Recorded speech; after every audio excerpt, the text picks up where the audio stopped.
It was our desire to remind you that you are vibrational first, which means you got to pay attention to something other than what you're seeing and hearing and smelling and tasting and touching, because while that is vibrational interpretation, most people don't know that. So it was necessary to help you to understand that you are emitting a vibrational signal in order to help you to understand that your signal that you are emitting is being answered all the time, and that's what equals your life experience, period. Most humans don't know that, and in many cases don't want to know that, because they don't want to assume responsibility for what's coming, especially the parts they didn't want to come. Abraham, I'm sure I'm not the creator of my own reality. I would not have created that. And we say, we didn't say you did it on purpose, but you did do it. You did do it. Sounds a little blameful, doesn't it? You did do it. But when you realize that you have creative control of your experience, because you have vibrational control of your experience, because you have focused control of your experience, because you have the ability to focus, then you say, all right. But then when it's hard, you say, not all right. This shouldn't be this hard. This shouldn't be this hard. And then you say something, which is the last thing we ever want to hear from you. I'm not good at this. But you are good at it. You just don't know you're good at it. You just haven't practiced being good at it in the way that really gives you the clarity. And that's really what we're going to be talking about here today. If you've been following us for a while, you've heard us say that you are the creator of your own reality. Blah, blah, blah. Enough of that. And that you live in a vibrational universe. Blah, blah, blah, blah, blah. Enough of that already. But you do, and you are. So, blah, blah, blah. So, here you are, the creator of your own reality. And life is constantly throwing things at you, isn't it? Well, it's not really like that. Life is happening around you, and you're observing, but it really isn't after you. It's not testing you. It's not challenging you. It's just being around you for you to observe. It's just this magnificent palette for you to play in. So life is happening around you, and you are participating in it through your observation, through your memory, through your awareness, through your conversation. You're participating in it. And as you are doing that, you are coming to lots of conclusions, many and every day, of what you want. Because life helps you to know what you don't want. You know what you don't want. You know what you do want. You know what you don't want. You know what you do want. It's just this wonderful variety or contrast that helps you to come to important personal conclusions. So these conclusions happen within you, and we've been calling that step one, because the variety, the contrast that surrounds you, causes you to ask for what you want. Whether you use words or not, you just constantly keep coming to personal preferences. You were born like that. You've always been like that. You will never stop being like that. We want you to accept that you are like that. It's a good thing. Step one is a really, really good thing. You're asking constantly. It is the basis of the expansion of the universe. It's a wonderful thing. So you're asking, step one. Step two, not your work. That's where law of attraction and the source within you answers what you're asking for. When you emit a signal, the signal is answered. So ask, answer, ask, answer, ask, answer. But your discomfort is that there often appears to you to be quite a time gap between your asking and the universe answering. But there is not a time gap between the answer. There's just a time gap between you getting up to speed with the answer. You say, hey, Abraham, that can't be right, because I want it. I'm paying attention. If it were there, I would know it. And we say, it comes in a vibrational form first. And you say, oh, so that's the catch. You're giving me something vibrational that I can't see or hear or smell or taste or touch. So you can say all day that when I ask, it is given. Write a book about it if you want, Abraham. You can say that all day, but to me it doesn't feel like it's being given. And we say that's because you're in a different frequency from what you're asking for. You have to line up with what you're asking for. In other words, when you want more money because you clearly do not have enough, when you feel frightened or bound or in trouble financially or just not satisfied, when you feel that way, you are that way. And you say, no, I feel that way because I am that way. And we say, no, you am that way because you feel that way. In other words, it works differently than you think it does, but you've been observing it for so long, you don't know which came first. But what comes first always is your vibrational countenance. And then the manifestation just matches what you feel like. So if you want more money and you feel like you don't have enough money, you can ask all day, all day, all day, every day. You can write long lists of it. But if in your belly, if in your being, if you're feeling the fear or the absence of money, then you've got a vibration going that's different from the answer that you seek. You want more money, but your vibration says, I don't have enough. And the universe says, and law of attraction answers you with what you're feeling. So a lot of our physical friends, especially in the beginning, say, well, then it doesn't seem like I can get there from there. It doesn't seem like I can get to where I want to be from where I am.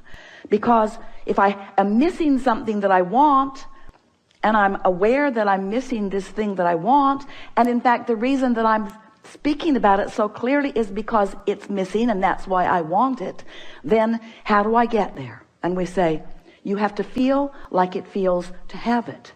And you say, okay, then give it to me and I will.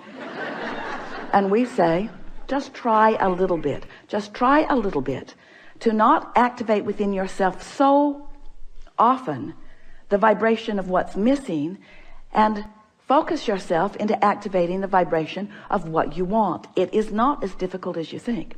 So step 1 is contrast causes you to ask. Step 2 is it is given vibrationally, so there is no gap really. Step 3 is you have to convince yourself there's no gap. That's the work. You got to feel it as if it is in order for it to be. And we know you balk at it, but many of you are practicing this and are finding it.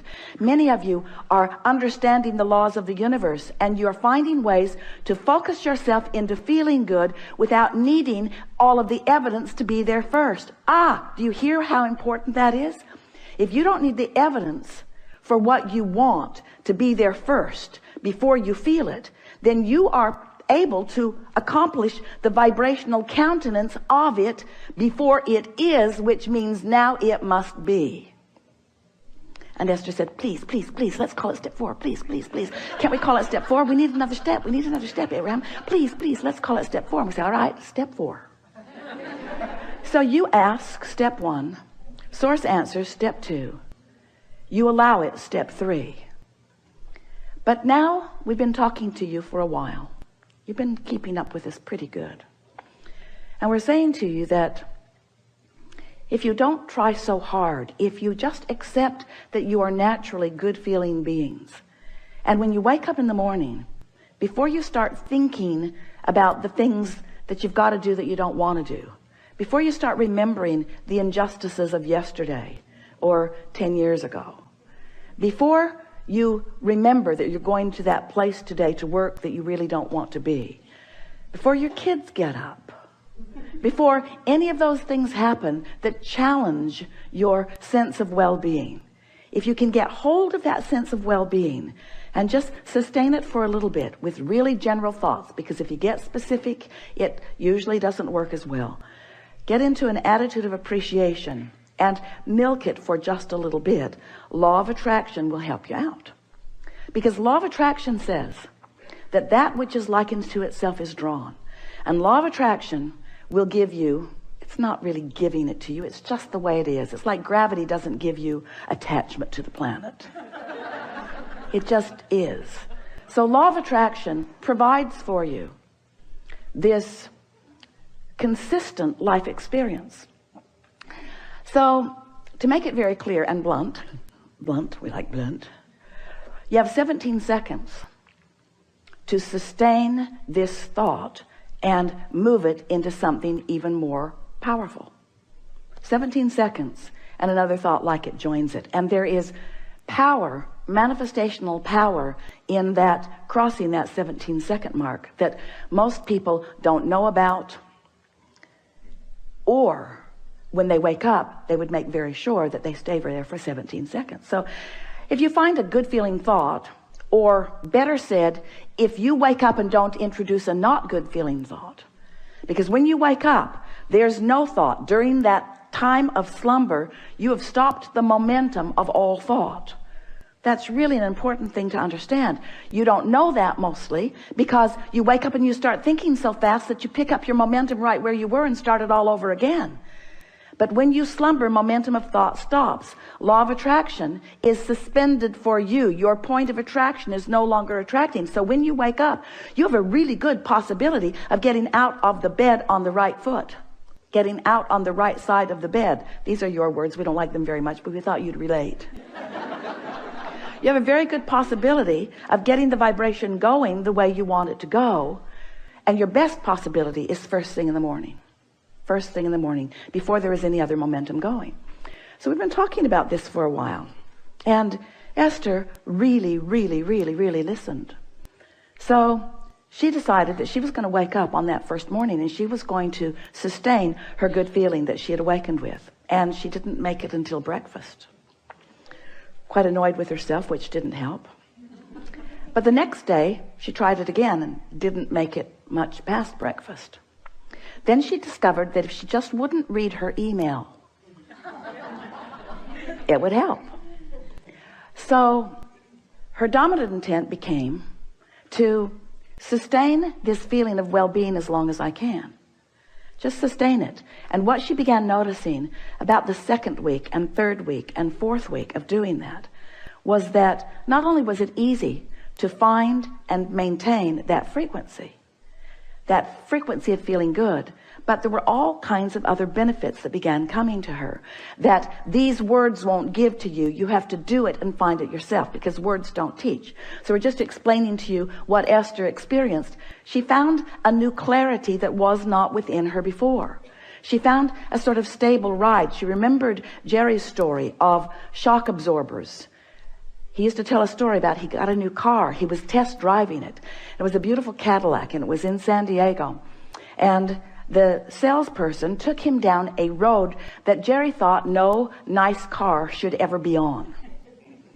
And he was amazed at the ride that that car gave him, even on a very bumpy road, because the suspension system, the shock absorbers were such that even though there were bumps in the road, he did not feel them in that car. And he used that analogy always, and it's the same analogy that we're offering to you here. When you find vibrational alignment with who you really are, and you sustain it for a period of time, what happens is you get shock absorbers. So even though the same sort of things may be happening around you, you might even see some of them, although law of attraction makes it less and less likely that you're going to participate on any personal level with anything unwanted once you begin sustaining this vibration of well-being. But the whole point of all of this, we don't want you to become so vibrationally snobbish. Esther says, I'm a vibrational snob. I like clarity and I will not accept confusion. But when you care about how you feel and you practice it until you're in this place where you are sustaining it more consistently, then you don't feel like you felt before. You know how when you first start knowing that you are the creator of your own reality, and you get feeling pretty good, and then someone says something that takes you away from your good feeling, and you think to yourself, I'm never talking to you again. I'm going to avoid you. You are a downer. But then you find yourself in a sort of state of avoidance everywhere. You can't watch television. You can't really go out in the world. You have to give your children away. You just can't barricade yourself into enough solitude to really maintain the vibration, and you give up so much by trying to do that. The benefit of alignment shouldn't have to pay the price of being a hermit. You should be able to practice your alignment until you're so good at it that you can go anywhere, be anywhere with anyone, and maintain your vibration. And let's call that step 4. Because Esther wants to.